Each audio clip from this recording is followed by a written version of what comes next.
بسم الله والحمد لله والصلاة والسلام على رسول الله وعلى آله وصحبه ومن والاه أما بعد. Donc on continue dans cette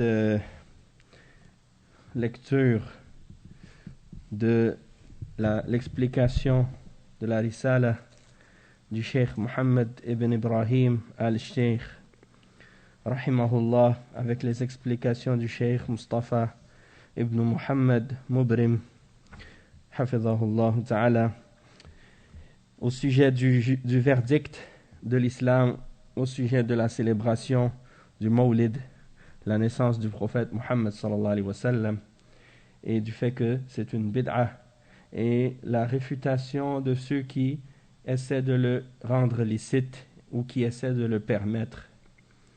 Donc ça, c'est un sujet important parce que beaucoup de musulmans se posent la question sur ce sujet. Et également du fait qu'il y a beaucoup d'innovateurs, de gens de bid'a, que ce soit parmi les soufiyas, parmi les ahbash, ou parmi les soufiyas de différentes turuq, et dans les différents pays musulmans, que ce soit en Afrique, que ce soit en Asie, ou ailleurs, ou même dans les pays arabes. Ceux parmi les gens de bid'a qui célèbrent cette célébration, ou bien parmi les ignorants aussi, parce qu'il y en a des gens qui ne sont pas nécessairement des innovateurs, mais ils sont des ignorants parce qu'ils ignorent que ce qu'ils font est une bid'a, et ils le font avec une intention, ils pensent que c'est bien, mais à cause de leur ignorance et à cause des gens de l'égarement qui les ont séduits, qui les ont détournés de la science et de la vérité. Donc ils s'imaginent être en train de faire quelque chose de bien, et même que certains d'entre eux, ils ne peuvent même pas concevoir ou imaginer comment ce genre de choses pourrait être interdite, ou comment cette chose pourrait être mauvaise. Ils disent, mais finalement, il n'y a rien de mal là-dedans, pourquoi ce serait interdit? Pourquoi ce serait mal? C'est comme lorsque les soufis, par exemple, ils inventent des différentes formes de dhikr innovées et contraires à la sunna, avec des danses, avec des instruments, avec des rythmes, puis ils disent ça c'est du dhikr. Et quand tu leur dis qu'est-ce que vous faites, c'est une bid'a, ils disent mais non, c'est pas une bid'a le dhikr, c'est quelque chose qui est mentionné dans le Coran et c'est dans les hadiths. De faire le dhikr, c'est une adoration, c'est bien. Oui, d'accord, c'est une adoration et c'est bien, c'est mentionné dans le Coran et dans la Sunna, ça, il n'y a pas de doute. Mais la façon dont vous faites votre dhikr, ça, c'est pas un dhikr. Puisque c'est pas l'exemple et c'est pas la façon que le prophète Mohammed sallallahu alayhi wa sallam nous a enseigné de faire le dhikr. Donc, si tu fais le dhikr d'une manière qui contredit ou qui est différente de la manière du prophète Mohammed sallallahu alayhi wa sallam et qui contredit l'exemple des sahaba, eh bien, c'est clair que ton dhikr il est batil, ton dhikr il n'est pas accepté par Allah, il sera rejeté. Puisque le prophète sallallahu alayhi wa sallam il dit man amila amalan laysa alayhi amruna fahuwa rad, c'est-à-dire celui qui fait une action qui ne fait pas partie de cette religion, cette action sera rejetée. D'accord? Et donc on va continuer avec l'explication. Et maintenant le cheikh, on est toujours dans la première partie, le cheikh il explique, maintenant cheikh Mustafa hafidhahullah, il explique les aspects historiques d'où est apparue justement cette célébration du Mawlid. Donc il dit qu'une fois qu'on a compris les bases qu'on a mentionnées, des paroles du prophète sallallahu alayhi wa sallam et des paroles d'Allah et les explications des salaf, qu'est-ce que les sahaba ont mentionné au sujet des bid'a et du fait que c'est quelque chose qui est détesté et que c'est une forme d'égarement, eh bien maintenant qu'on a compris ça, il faut retourner maintenant à regarder ce que les historiens ont mentionné. Et il dit وإذا تقرر هذا وعلم أنه يكاد أن يطبق المؤرخون الذين يتكلمون علة الأحداث والتواريخ أن العبيديين الفاطميين الذين سيأتي الكلام عليهم بعد قليل هم من أحدث هذه البدعة وأحدثوا بدعا كثيرة لا يكاد يخلو منها يوم كما سأذكر أيضا بعد قليل. Donc ici le cheikh il explique que tous les historiens à peu près sont presque d'accord, tous sans exception, sur l'idée et le fait que ceux qui ont été à l'origine de la création et de l'apparition de cette bid'a, historiquement, du Mawlid, sont les gens qu'on appelle, les gens de la secte des Ubaydiyin, ou bien ceux qu'on appelle également Al-Fatimiyin. Et ces gens-là sont une secte parmi les sectes qu'on appelle les sectes en arabe Al-Batiniya. Al-Batiniya, le terme Batini, c'est ce qui vient le contraire du terme Zahir. Al-Zahir, c'est ce qui est apparent. Et Al-Batin, c'est ce qui est caché. Donc Al-Batiniya, c'est des gens qui croient que la religion a un aspect qui est apparent et un aspect caché. Et cet aspect caché, eux, ils prétendent en être les détenteurs exclusifs. C'est-à-dire qu'ils prétendent que dans la religion de l'islam, il y a un aspect apparent que les gens ordinaires connaissent, que les prophètes connaissent, que les messagers ont enseigné, et que les savants de l'islam connaissent par rapport à la charia.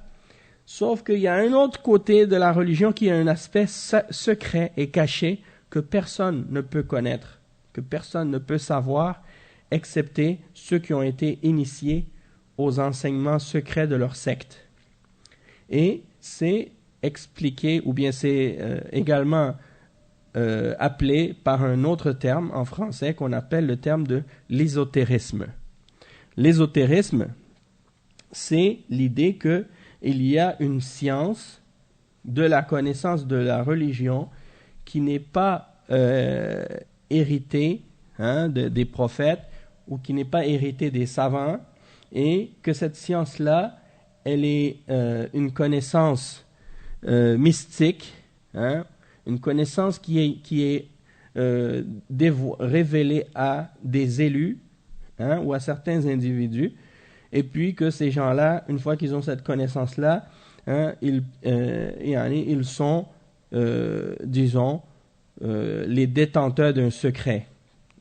Puis, c'est seulement ceux qui rentrent avec eux dans leur secte et qui sont initiés après avoir passé une cérémonie d'initiation, eh bien, à ce moment-là, on peut leur révéler certains secrets de la secte sur la compréhension et l'interprétation de la religion.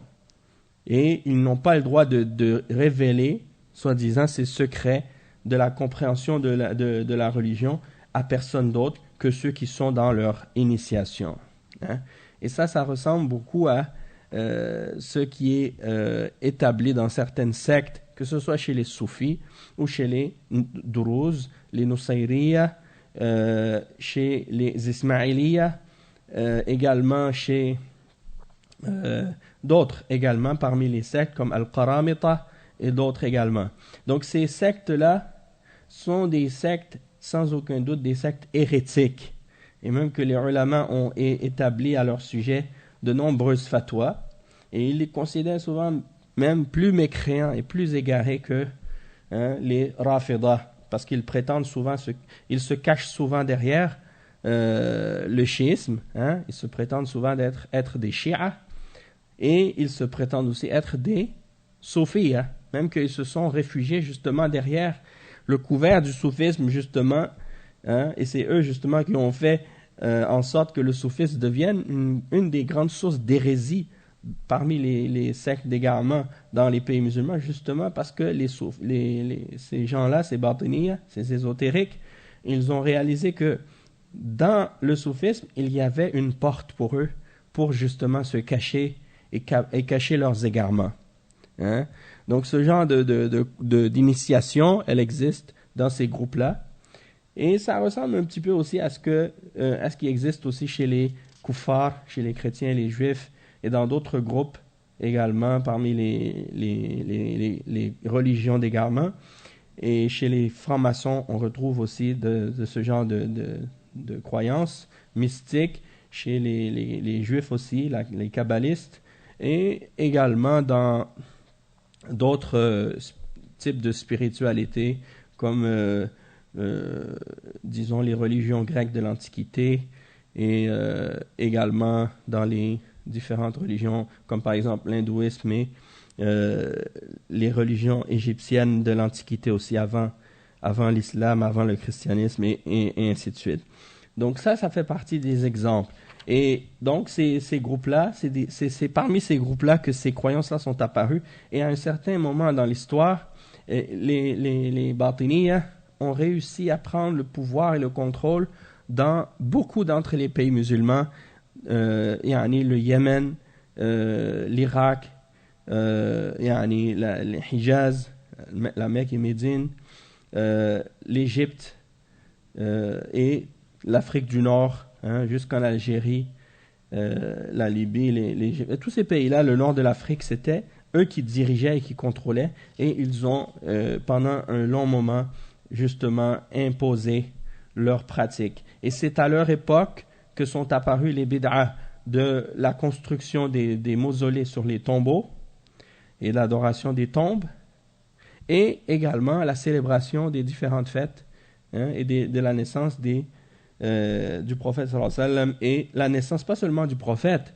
sallallahu alayhi wa sallam qu'ils célébraient, mais la naissance également de plein d'autres d'entre leurs imams et de leurs shuyukh, et ainsi de suite. Donc c'est une porte ouverte, bien entendu, à beaucoup d'autres bid'ah et beaucoup d'autres égarements. Donc le cheikh, il explique que, il dit, donc là je vais lire étape par étape pour aller plus vite. Il dit que parmi les Ubaydiyya, qu'on appelle al-Ubaydiyoun ou bien al-Fatimiyoun, ils s'appellent Fatimiyoun, ou la dynastie des Fatimides, on les appelle Fatimides parce qu'ils prétendent descendre de Fatima, la fille de Ali, la femme de Ali, la fille du prophète Mohammed sallallahu alayhi wa sallam, alors qu'en réalité, ils n'ont aucun lien avec Fatima dans la réalité. Et c'est juste une appellation ou un nom qu'ils se sont donnés pour se faire accepter des musulmans. Alors qu'en réalité, et à la base, ils n'ont aucun rapport avec Al-Fatimiyya, avec Fatima radiyallahu anha. Donc il dit que ces gens-là, ils ont inventé cette bid'a-là, mais et beaucoup d'autres bid'a, et beaucoup d'autres célébrations en plus de celle-là. Il dit il n'y avait presque pas un jour dans lequel il n'y avait pas une célébration dans leur secte. Et il dit, et ça c'est apparu après le 4e siècle, après les années 400. Entre les années 400 et 600. C'est là qu'on a vu apparaître les croyances et les idées de ce groupe-là. Il dit ma bayna al-khamisa min al-rabi'a ila al-sadisa. C'est ça. Donc les années 400, 500 et 600. Subhanallah, c'est pendant cette période-là. Et qu'est-ce que j'ai mentionné par rapport à cette secte au sujet du fait qu'ils croient en des croyances ésotériques et qu'ils fêtent les célébrations du Mawlid et qu'ils adorent les tombes, ça c'est juste certaines de leurs croyances, mais sinon ils ont des croyances de kufr et de shirk et d'égarement beaucoup plus graves que ça encore, puisque en réalité ils n'ont même pas affirmé l'existence d'Allah, et en même temps aussi ils ne croient pas en le paradis, ils ne croient pas en l'enfer, ils ne croient pas en les anges, ils ne croient pas en les messagers, ils ne croient pas en beaucoup des piliers de la foi, ils les ont reniés. Et ils les interprètent d'une manière ésotérique. Donc il compare par exemple les prophètes à des philosophes, par exemple. Les prophètes, c'est des philosophes. Ils vont dire par exemple que les anges, c'est des forces. C'est pas des êtres il y en a qui existent réellement. C'est des choses. C'est des choses que les prophètes imaginaient à cause de leur force psychique et ainsi de suite. Ils vont dire par exemple que, par exemple, le paradis et l'enfer, c'est des choses, des états d'âme. Ce n'est pas des choses réelles, concrètes, qui existent en réalité. Ils ne croient pas non plus en les interdictions religieuses. Pour eux, il n'y a rien d'interdit. Tout est permis. Et également, il n'y a rien d'obligatoire. Hein? Il n'y a rien d'obligatoire pour eux. Et les piliers de l'islam, pour eux, ce n'est pas obligatoire. Il y a d'autres, ils ont tout interprété d'une manière ésotérique. Et l'idée derrière ça, c'est de dire que, en réalité, les messages qui ont été envoyés par les prophètes, ça c'était pour le commun des êtres humains qui n'est pas assez évolué pour comprendre le sens qui est voulu derrière ces enseignements-là, mais celui qui est initié et qui comprend le côté caché de la révélation, il n'a pas besoin de suivre ces règles-là, parce que lui, il a déjà compris, il est déjà arrivé au but, donc il n'a pas besoin de se limiter à la révélation. Donc il y a beaucoup d'égarements et de kufr dans leurs croyances, et ces choses-là ont été expliquées et clarifiées dans les écrits des savants de l'islam. Donc pour continuer avec l'explication un peu de leur histoire, il dit, après que il dit فإنه بعدما دخل المعز معد ابن إسماعيل القاهرة في سنة 62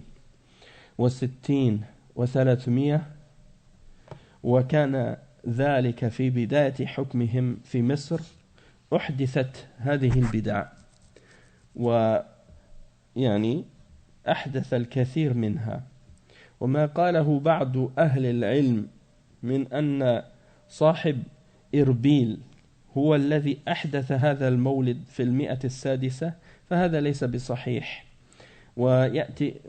وسيأتي التنبيه عليه لأنه ليس هو من أول أو ليس هو من أول أحدث هذه البدع ولكنه أحياها وزاد في المبالغة فيها أو على حد قول أبي شامة وغيره أنه هو أو أول من أحدثها بالموصل من أرض العراق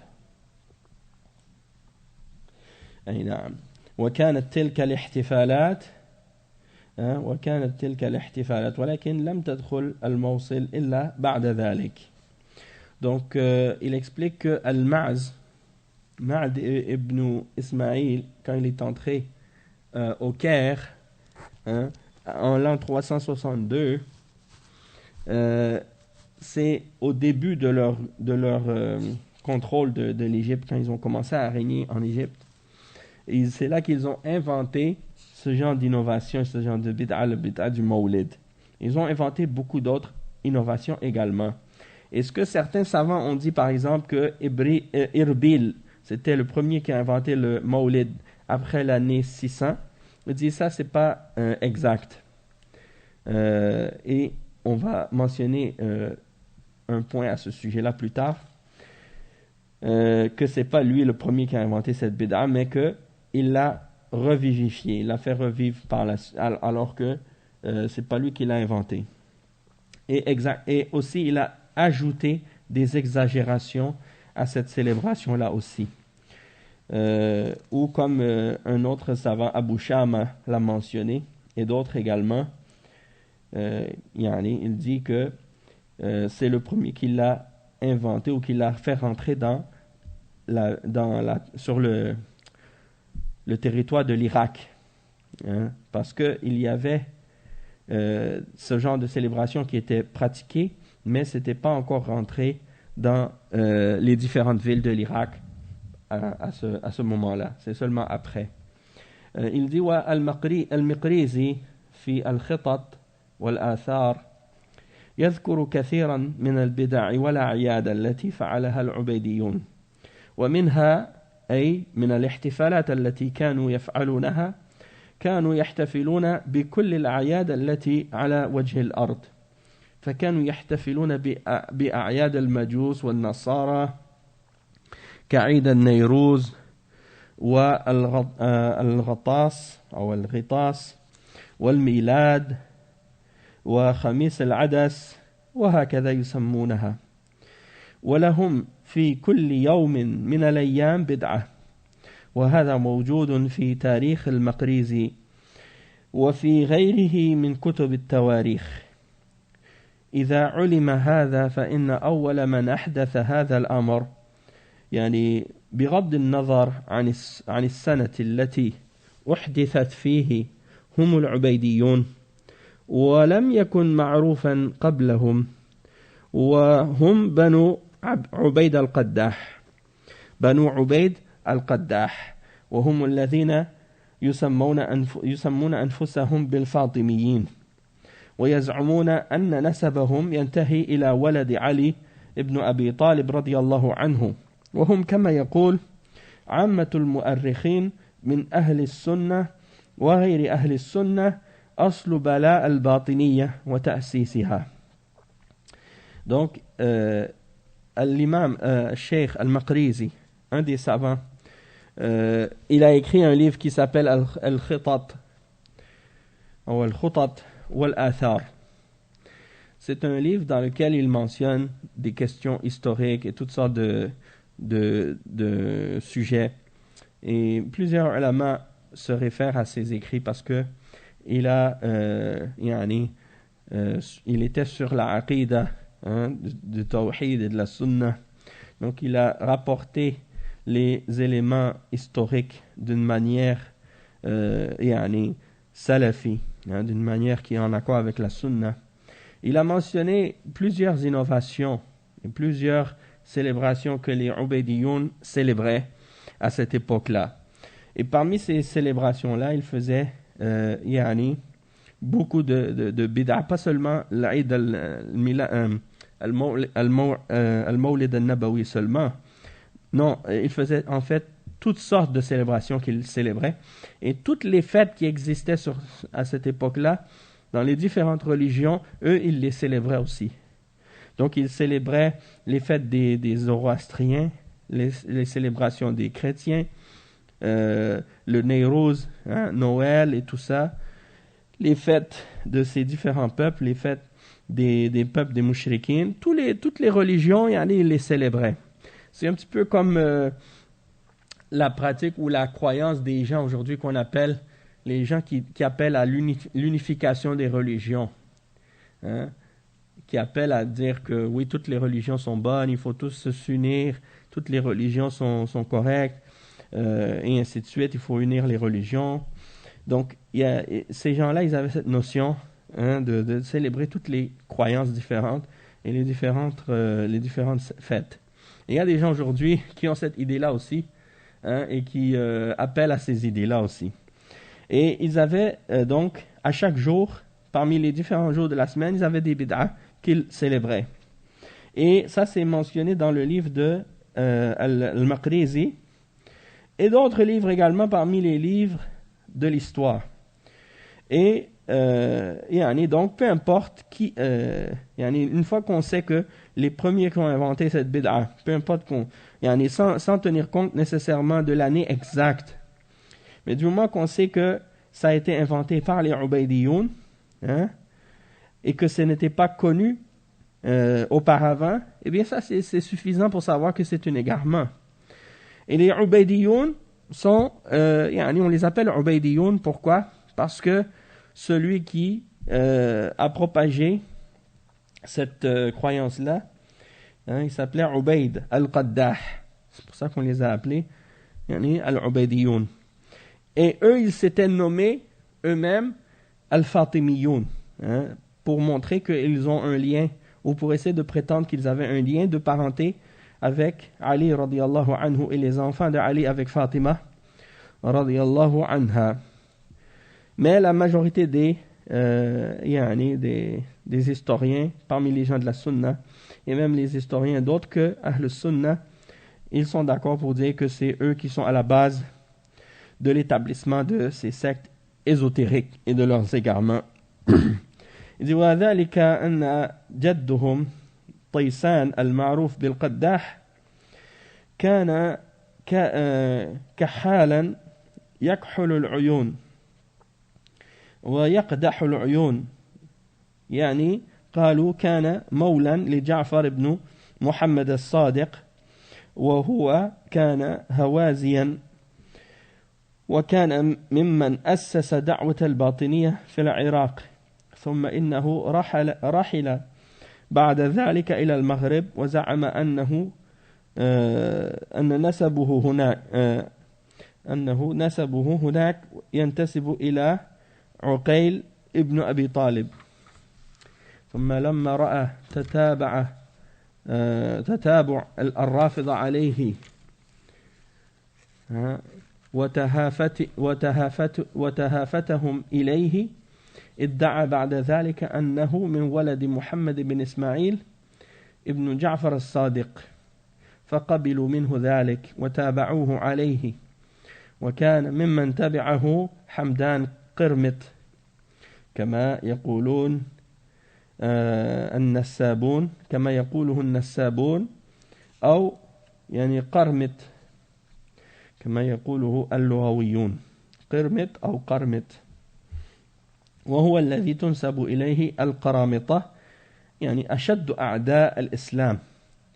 وطالت الأيام بعد الناس عن العلم وبعد الناس عن العلم وظهر من ظهر من المبتدعة واستولى العبيديون على مصر وما حولها وعلى كثير من بلاد المغرب كما لا يخفى وكما هو معروف في تاريخ هذه الأمة.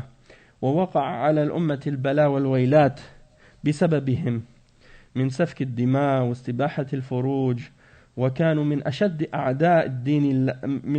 أعداء دين الله حتى صنف فيهم الباقلاني محمد بن الطيب أبو بكر الباقلاني البصري متكلم مشهور معروف من رؤوس الأشاعرة صنف فيهم كتابه المشهور كشف الأسرار وهتك الأستار.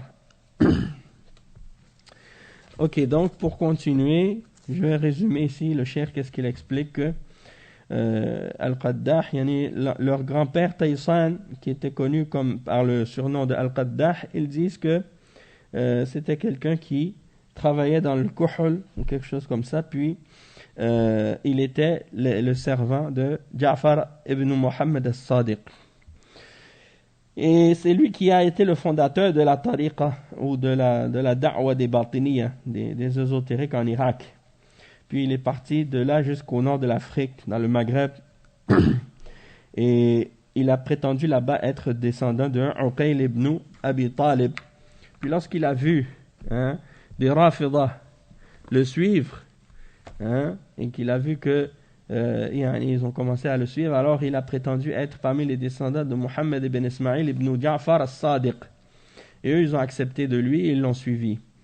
Et parmi les gens qui l'ont suivi également, il y avait Hamdan Qirmit. Donc il y en a des savants de généalogie qui disent qu'il s'appelait Qirmit avec la kasra, et les savants de la langue qui disent Qarmit avec une fatha. Ala kulli hal, c'est lui qui était à l'origine de la secte des Qaramita, qui ont été parmi les plus grands ennemis de l'islam. Et donc il y a eu beaucoup de les jours qui sont passés et les gens étaient un peu éloignés de la science, et il y a beaucoup de bid'ah qui sont apparus, et les Ubaydiyoun ont pris le contrôle en Égypte et tout ce qui est aux alentours et les pays du Maghreb, ils se sont installés là-bas. Et si vous retournez dans les livres d'histoire, vous allez entendre parler de ces gens-là. Et ça, c'est des choses qui sont connues historiquement, c'est pas un secret. Et ils ont installé dans les pays musulmans beaucoup de malheurs et beaucoup de sang a coulé à cause d'eux. Et ils se sont permis de beaucoup de viols et beaucoup d'agressions contre les musulmans. Et donc, ils sont parmi les plus grands ennemis de la religion d'Allah. Même que un des mutakallimin parmi les savants, les têtes des Asha'ira, Al-Baqilani, Al-Basri, il a écrit un livre pour les réfuter, justement, pour montrer leurs égarements, qui s'intitule Kashf al-Asrar wa Hatk al-Astar. وقد قد بين كثير من فضائحهم وقبائحهم كما ذكر ذلك عنه الحافظ ابن كثير رحمه الله. وهذه الأمة المجرمة يعني أمة العبيديين الأمة الفاطمية الذين هم من سلالة اليهود وهم الذين أحدثوا هذه البدعة وأرادوا إفساد الدين كما أراد أسلافهم من عبد الله بن سبأ وغيره إفساد الدين فيما سبق كما فعل بولس اليهودي مع النصارى وبه استنوا وعنه أخذوا فأحدثوا بدعا كثيرة وكان من كبرى هذه البدع الذي نحن بصدد الكلام عليه وهو هذه البردعة بدعة المولد. Donc il explique que beaucoup d'entre leurs scandales et leurs choses leur perversité et leur laideur ont été clarifiés par beaucoup d'entre les savants comme Al-Hafidh ibn Kathir qui a mentionné justement cela à propos de ce sujet. Et donc ce groupe de criminels, les Ubaydiyoun, ou ceux qu'on appelle les Fatimides, ils sont en fait des descendants des Juifs. Et c'est eux qui ont inventé cette bid'a. Et ils ont voulu corrompre cette religion comme leur précédent, Abdullah ibn Saba, qui est à l'origine de la religion des Shia, Rafida. De même que Paul a été celui parmi les Juifs qui a voulu corrompre la religion de Jésus et qui a égaré les chrétiens. Et donc ils ont pris cet exemple et ils se sont basés sur ces exemples-là et ils ont inventé beaucoup d'innovations et beaucoup de bid'a dans la religion. Et parmi les grandes bid'a qu'ils ont inventées, la bid'a du Mawlid qu'on est en train d'expliquer. Il dit وَعَمَّةُ الْمُؤَرِّخِينَ إلا النزع اليسير ممن يؤسف على أن يكون فيهم أو بعضهم ممن ينسب إلى العلم يصححون نسبهم وإلا فإن عامة الأئمة وعامة المؤرخين على أن نسبهم مطعون فيه وأنهم لا ينتسبون إلى علي بن أبي طالب ولا إلى أحد أبنائه. نص على هذا ابن الجوزي ابن الخلكان وأبو شامة والباقلاني وشيخ الإسلام ابن تيمية وتلميذه ابن القيم وابن كثير وصنفوا في هذا الكتب. Donc beaucoup d'historiens, excepté un petit nombre, disent que leur généalogie, lorsqu'ils prétendent de descendre de Ali et de Fatima radiyallahu anhuma, ils disent que ça c'est totalement faux, excepté un petit nombre d'entre ceux qui prétendaient que c'était vrai. Mais bien entendu, il dit on est désolé de savoir même que des gens on est désolé de savoir que ces gens-là prétendent même appartenir à la science ou avoir un lien avec la science.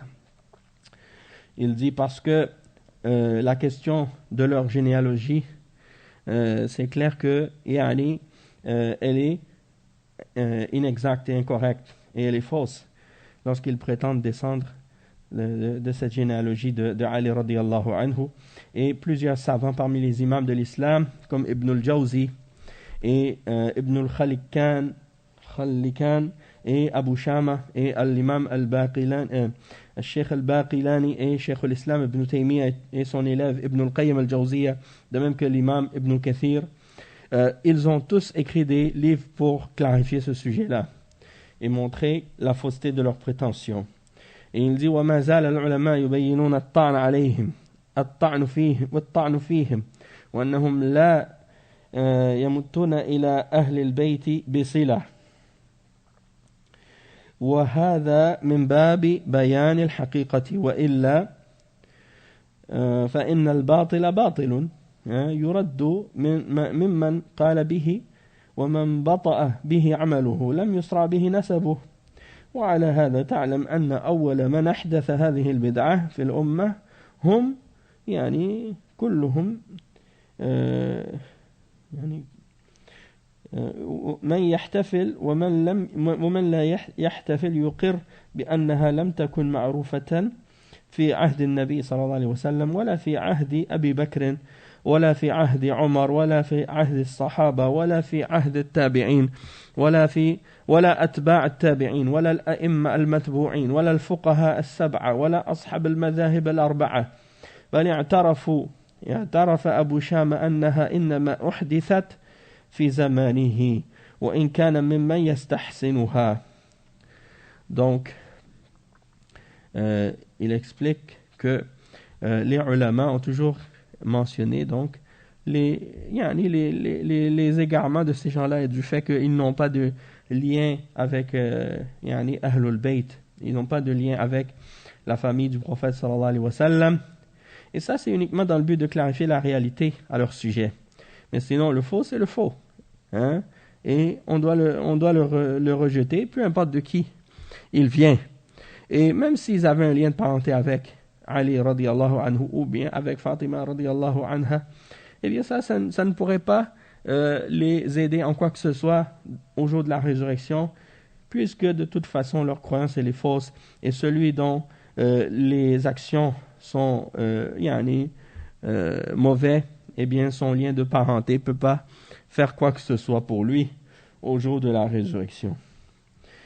Et donc ça c'est uniquement pour savoir que cette bid'a elle est apparue uniquement bien longtemps après l'époque des 3 premiers siècles, et que même ceux qui célèbrent cette bid'a, même ceux qui la célèbrent, ils sont d'accord qu'elle n'existait pas, elle n'était pas connue à l'époque du prophète sallallahu alayhi wa sallam, ni à l'époque d'Abu Bakr, ni à l'époque de Omar, ni de Uthman, ni de Ali, ni des Sahaba, ni des tabi'in, ni des élèves des tabi'in, ni des imams qui ont été suivis parmi les 4 imams des madhahib, ou des fuqaha as-sab'a, ou des imams des madhahib, ou bien des ulama qui ont suivi parmi les premiers siècles. Et même que Abu Shama, qui fait partie de ceux qui ont considéré que c'était quelque chose de bien, parmi les bid'ah qui sont bonnes, comme certains qui prétendent qu'il y a des bonnes bid'ah, eh bien, même lui, il a reconnu que c'est quelque chose qui a été inventé à son époque. Donc, à l'époque des Ubaydiyoun. Donc, tout ça, c'est des preuves qui impliquent que ils ne nient pas. Et c'est pour ça qu'ils ne disent pas que ça fait partie de l'islam de façon catégorique, dans le sens que quand ils parlent, ils disent oui, c'est une bid'a, mais c'est une bonne bid'a. Donc, ils nient pas que c'est une bid'a. Mais sauf qu'après, une fois qu'ils ont reconnu que c'était une bid'a, ils essaient de faire croire qu'il y a des bid'a qui sont acceptables ou qui sont bonnes en islam.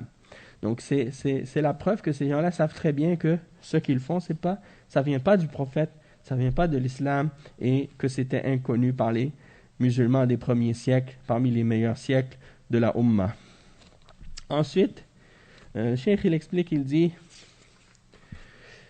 وكما قلت لك أن المقريزي ذكر جملا أعيادا كثيرة إلا أن هذا كان من أهم الأعياد التي عندهم، حتى قال المقريزي في الخطط والآثار: وكان للخلفاء الفاطميين في طول السنة أعياد ومواسم، وهم موسم رأس السنة، وموسم أول العام، وموسم عاشوراء، ومولد النبي صلى الله عليه وسلم، ومولد علي بن أبي طالب، ومولد الحسن، ومولد الحسين عليهما السلام، ومولد فاطمة الزهراء عليهما السلام، ومولد الخليفة الحاضر، وليلة أول رجب، وليلة نصفه، وليلة أول شعبان، وليلة نصفه، وموسم ليلة رمضان، وغرة رمضان، وسمات رمضان، وليلة الختم،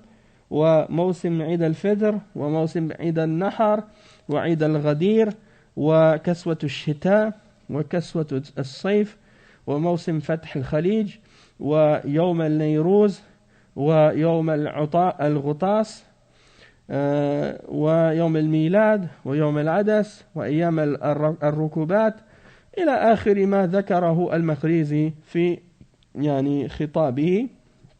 هذه أعيادهم التي كانوا يحتفلون بها، وكأنهم أرادوا أن يوحدوا البشرية على جملة الأعياد التي كانوا عليها. Donc il dit que l'imam al-Maqrizi il a mentionné certaines de leurs célébrations qu'il fêtait. Il n'y avait pas seulement le Mawlid al-Nabawi qu'il faisait comme bid'a, mais beaucoup d'autres également, mais le Mawlid al-Nabawi c'était une de leurs fêtes les plus importantes. Et il cite les paroles de al-Maqrizi dans Al-Khitat quand il dit que les khulafa al-Fatimiyin pendant toute l'année ils avaient des fêtes et ils avaient des périodes de festivités. Et ils avaient les festivités du début de l'an, début de l'année, comme le jour de l'an. Ils avaient des fêtes dans le mois de Ashura, les fêtes du Mawlid du prophète sallallahu alayhi wa sallam, le Mawlid d'Ali, le Mawlid de Al-Hassan, le Mawlid de Al-Hussein, le Mawlid de Fatima, le Mawlid du Khalifa présent. Donc il célébrait toutes les naissances de ces gens-là. Et il y avait aussi une célébration de la première nuit du mois de Rajab et de la moitié du mois de Rajab et du début de Sha'ban et de la moitié de Sha'ban. Les nuits du Ramadan, il y avait différentes fêtes. Et la nuit du Khatm, c'est-à-dire lorsqu'il termine le mois, et le Eid al-Fitr, Eid al-Adha. Donc ils avaient des célébrations spéciales pour ces célébrations pendant ces jours-là. Eid al-Ghadir et d'autres Eid al-Shita, Kaswat al-Shita ou Kaswat al-Sayf, Fath al-Khalij, la fête de Neyrouz des chrétiens, ils la célébraient, et la fête de Noël, la fête des Zoroastriens. Neyrouz c'est les Zoroastriens, Al-Milad c'est la naissance de Jésus. Il y en a plein d'autres fêtes comme ça qu'ils faisaient, des différentes religions même. Et donc Al-Maqrizi il mentionne tout ça, puis le cheikh il dit c'est comme s'ils ont voulu essayer de réunir toutes les fêtes de l'humanité qui existaient à leur époque.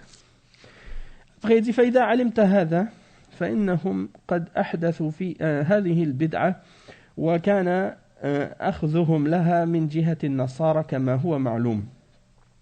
Donc ils disent ils ont inventé toutes ces bid'a, puis le Mawlid al-Nabawi ils l'ont pris surtout de l'exemple des chrétiens. فإنهم يحتفلون بما يسمونه عيد الميلاد ولا يزالون يحتفلون به بل رأيت ممن هو من أهل الجهالة ممن يقول لماذا نحن لا نحتفل والنصارى يحتفلون بنبيهم لأننا أتباع نبي عليه الصلاة والسلام وأتباع النبي محمد صلى الله عليه وسلم الذي نهانا عن البدع وزجرنا عنها وبين ضلالتها وأنها إنما أمرنا باتباع الكتاب والسنة وما كان عليه سلف الأمة وقد أفصح هذا القائل وكشف عن جهله بأنه ينادي على نفسه بالجهل والهوى حيث يقول اتركوا اتباع النبي صلى الله عليه وسلم وأصحابه واتبعوا النصارى في الاحتفال بعيد الميلاد يعني فأي ضلالة بعد هذه الضلالة. Donc il dit qu'on sait très bien que cette bid'a vient en réalité des chrétiens qui fêtent la naissance de Jésus le jour de Noël. Il dit, j'ai vu même des ignorants qui disent pourquoi on ne fête pas la fête de Jésus aussi, puisque finalement c'est un de nos prophètes. Et donc il dit pourquoi on ne fête pas, le cheikh il dit parce que ça, notre prophète sallallahu alayhi wa sallam, c'est lui qu'on doit suivre, et en même temps notre prophète sallallahu alayhi wa sallam nous a interdit de faire des innovations. Et il a blâmé et interdit les innovations, et il a clarifié que c'est des égarements. Et donc il nous a ordonné de suivre le Coran et la Sunna et de suivre ce que suivaient les premiers musulmans parmi les prédécesseurs de cette Ummah. Et donc, cette personne qui dit ce genre de propos, elle montre en réalité son ignorance.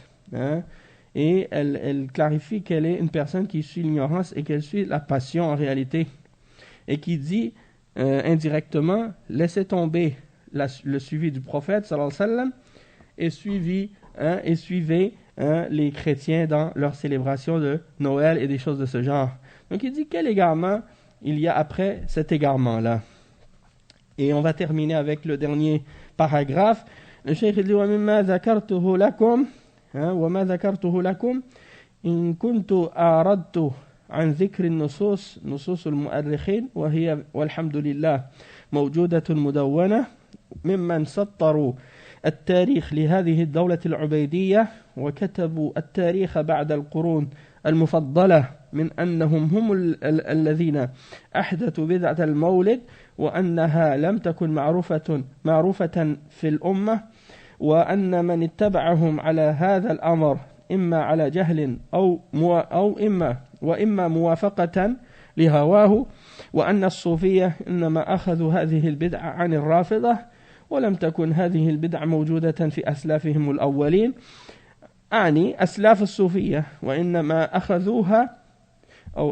أخذها المتأخرون منهم عن الرافضة. ثم بعد ذلك خصوا أنفسهم لأشياء هذه البدعة وأقاموا لها سوقها، وجنوا من بعدها يعني الأموال وعليكم السلام ورحمة الله الطائلة، ولم يقصروها كما لم يقصرها أسلافهم بالنبي صلى الله عليه وسلم، بل لكل صاحب ضريح أو مشهد مولد وعيد يحتفلون به.